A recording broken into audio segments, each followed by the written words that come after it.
ये कहानी है दो दोस्तों की जो कि एक छोटे से गांव में रहते थे। एक बार वो दोनों किसी काम से शहर गए और वापस अपने गांव लौट रहे थे। उनके गांव तक पहुंचने के लिए उनको एक घने जंगल से होकर के गुजरना था। और जब वो उस जंगल से गुजर रहे थे तो एक दोस्त को प्यास लगी और वो पानी ढूंढने के लिए रास्ता भटक गए। थोड़ी ही देर बाद शाम हो गई और रात होने ही वाली थी। तो उन दोनों की नजर एक गुफा पे पड़ी जो कि पेड़ों से घिरी हुई थी चारों तरफ से। तो उन्होंने सोचा कि यही जगह ठीक है रात बिताने के लिए। तो दोनों ने कुछ लकड़ियां इकट्ठी करी, उस गुफा के अंदर गए और आग जला करके वहां पे बैठ गए। रात का वक्त था, गुफा के अंदर आग जल रही थी, बाहर बिल्कुल अंधेरा था और कुछ जानवरों की आवाजें आ रही थी। तो उन दोनों में से जो एक दोस्त था वो अंदर ही अंदर डरने लगा, क्योंकि उसने भूत प्रेतों की बहुत कहानियां सुनी थी कि रात के वक्त जंगल में कुछ भयानक आत्माएं भटकती हैं और अगर उनको कोई ऐसा भटका हुआ आदमी मिल जाए तो उसको नहीं छोड़ती। तो जब उसने भूत प्रेतों की बात अपने दोस्त से करी तो उसके दोस्त ने हंसते हुए उससे पूछा, क्या कभी तूने किसी भूत को देखा है? तो उसने कहा, नहीं मैंने तो नहीं देखा, लेकिन मेरे कुछ जान पहचान के लोग हैं जिन्होंने देखा है।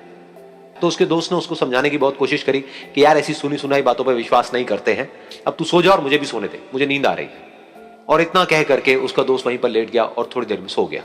लेकिन वो जो अंदर से डरा हुआ था वो लेट तो गया, लेकिन उसको नींद नहीं आ रही थी। उसको लग रहा था कि शायद यहां पर कहीं कोई है जो छुप करके कहीं से उसको देख रहा है।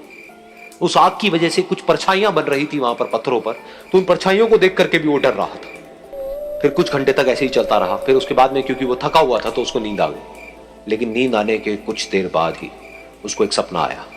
सपने में उसको एक बहुत ही भयानक परछाई उसकी तरफ बढ़ती हुई नजर आई। अब जैसे जैसे वो अंदर से डरता चला जा रहा था, वो परछाई उसके और पास आती चली जा रही थी और बड़ी होती चली जा रही थी। और उस परछाई में एक हाथ उसको नजर आया जिसके बड़े बड़े नाखून थे, और वो हाथ उसकी तरफ बढ़ता चला गया और उसके गले तक पहुंचने ही वाला था कि तभी वो डर करके एकदम से उठा। फिर उसने अपने दोस्त की तरफ देखा जो कि सो रहा था, उसको पकड़ करके जोर से उठाया। फिर उसने अपने दोस्त को बताया कि उसके साथ में क्या हुआ। तो उसका दोस्त फिर हंसने लगा। फिर उसके दोस्त ने उसको कहा, अब अगर दोबारा से तुझे वो परछाई दिखे तो तू वही कहियो जो मैं तुझे कह रहा हूं कहने के लिए, फिर देखते हैं वो परछाई तेरा क्या करती है। तुझे अपने अंदर ही अंदर बोलना है, मैं तुझसे नहीं डरता, सामने आ। तो उसके दोस्त ने वैसा ही किया। थोड़ी देर बाद दोबारा से उसको सपने में वही परछाई नजर आई और वो परछाई धीरे धीरे उसकी तरफ बढ़ने लगी। लेकिन इस बार वो उस परछाई से डरा नहीं, बल्कि अपनी पूरी हिम्मत जुटा करके उसने वही कहा, मैं तुझसे नहीं डरता, सामने आ। मैं तुझसे नहीं डरता, सामने आ। मैं तुझसे नहीं डरता, सामने आ।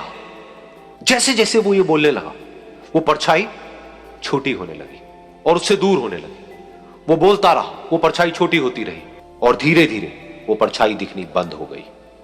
बिल्कुल ऐसा ही हमारी जिंदगी में भी होता है। हमारे अंदर जितने भी डर है, उससे हम जितना डरते हैं हम उतना ही छोटे होते चले जाते हैं और वो डर उतने ही बड़े होते चले जाते हैं।